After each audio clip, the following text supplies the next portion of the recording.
शिमला में बोर्ड लगे हैं सनातनी सब्जी वाला। कितना बड़ा मजाक है। और ये लगा भी रहे हैं हिंदुत्ववादी तत्व। इन लोगों का मूल उद्देश्य ये है कि जो दूसरे धर्म के लोग हैं वो चले जाएं। ये बड़ा मजाकिया है, क्योंकि देखने सुनने में तो लग सकता है कि सनातन धर्म की बात हो रही है। लेकिन दो बातें रखूंगा आज। पहली बात तो सनातन का मतलब होता है सबको साथ में लेके चलना। तो ये कौन लोग हैं जो सनातन की नई परिभाषा बनाने पे तुले हैं कि सनातन का मतलब सिर्फ इनके हिसाब से हिंदू। दूसरी बात, और ये ज़्यादा ज़रूरी भी है, सनातन सब्जी हो ही नहीं सकती। हम सब सब्जी तो खाते ही हैं। एक उदाहरण ले लेते हैं, चलिए आलू प्याज का, वहीं से शुरू करते हैं। तो भाई आलू प्याज आपकी टेबल पे जब आता है पकने के बाद, तो क्या वो सनातनी है?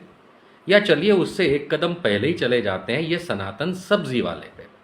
अगर मान लीजिए कि कोई बोर्ड मार के बैठता है कि सनातन सब्जी, और वो आलू प्याज बेच रहा है, तो उसको इन लोगों की भाषा में सनातनी होने की जो शर्तें होंगी सब्जी की, वो ये होंगी कि ये जो आलू प्याज है ये किसी हिंदू के खेत में उगा हो।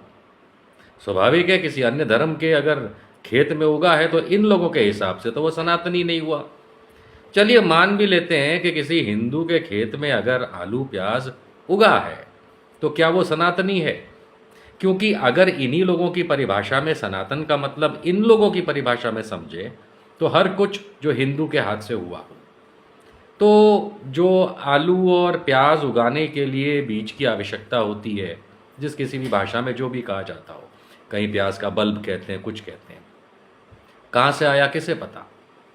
क्या ये सनातन सब्जी वाले की जिम्मेदारी नहीं है कि वो ये मेक श्योर करे कि जहाँ प्याज और आलू उगा उसके लिए उगाने के लिए जो बीज या इत्यादि चीज़ों का इस्तेमाल हुआ वो सिर्फ हिंदू लोगों के पास से ही आया हो? क्या वहाँ पड़ने वाली खाद, चाहे यूरिया हो डीएपी हो, वो भी हिंदुओं के पास से आई हो? और उसको बनाते समय जिस फैक्ट्री में डीएपी यूरिया बना वहाँ सिर्फ हिंदू लोगों ने हाथ काम किया हो? या फिर जब उसकी पैकिंग डीएपी यूरिया की जिस थैले में हुई वो थैला भी हिंदू द्वारा बना हो और उसकी सिलाई भी हिंदू द्वारा की गई हो और उसका ट्रांसपोर्टेशन भी हिंदू द्वारा किया गया हो?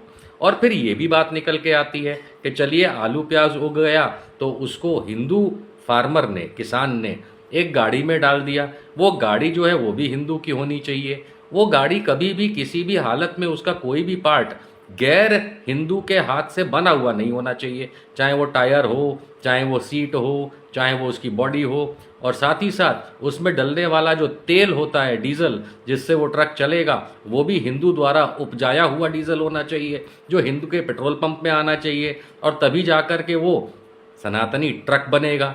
तब जाकर के हम ये समझेंगे कि वो ट्रक वाला मंडी तक उसको लेकर के आएगा। अब ये आलू प्याज मंडी में जब आता है तो इसमें जो लेबर लगती है उतारने के लिए, चढ़ाने के लिए, वो भी हिंदू होनी चाहिए। क्या ये सनातन सब्जी वाला मेक श्योर करेगा? और उसके बाद वहाँ पे जो दुकान वाले होते हैं, होलसेल वाले, वो भी हिंदू होने चाहिए। उसको जो बोरा, जिस बोरे में ये वहाँ पे कलेक्शन करते हैं, वो भी हिंदू होना चाहिए। और वहाँ से लेकर के आपकी दुकान तक जो भी माल लेके आता है वो भी हिंदू ठेले पे आना चाहिए। कभी ये पॉसिबल है? तो ये जो शिमला के अंदर, मैंने तो बहुत कम बताया है, इसको तो मैं बहुत एक्सपैंड कर सकता हूँ। न जाने कितने और हाथ और कारण लगेंगे जिसमें ये सनातन सब्जी वाले को, जिसने बोर्ड लगाया है, उन लोगों की बात नहीं कर रहा हूँ कि जो बोर्ड लगवा रहे हैं।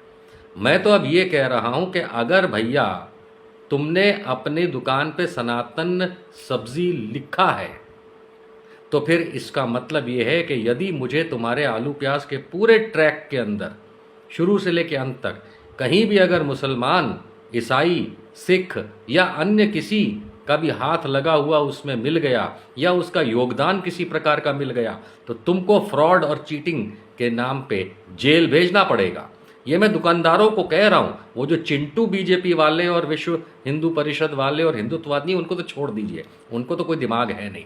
पर दुकान वाला जब ये लिखेगा तो वो कंज्यूमर कोर्ट में ले जाऊंगा मैं, क्योंकि किसी भी गाड़ी का जो पेट्रोल डीजल जो तुमने इस्तेमाल करवाया होगा सब्जी की दुकान तक ये सब्जी लाने में, अगर वो तेल भी अरब देश का निकला तो स्वाभाविक सी बात है कि कंज्यूमर कोर्ट में तुम दुकान वालों को जेल होगी, क्योंकि गारंटी तुम दे रहे हो सनातन सब्जी की। और नहीं तो ये जो चिंटू है ना सब्जी वालों, अगर तुम ये गारंटी नहीं दे सकते हो और जेल जाने के लिए यदि तैयार हो सारे के सारे, तो ही ये जो चिंटू हिंदुत्ववादी, ये जो गलत सलत देश के अंदर द्वेष भाव पैदा करने की कोशिश करते हैं, इनकी बातों में आया करो। और अगर तुम ज़रा समझ चुके हो तो फिर अपने गाल पे पहले दो तमाचे मारो कि तुम ये गंदगी में कहाँ पड़ रहे हो।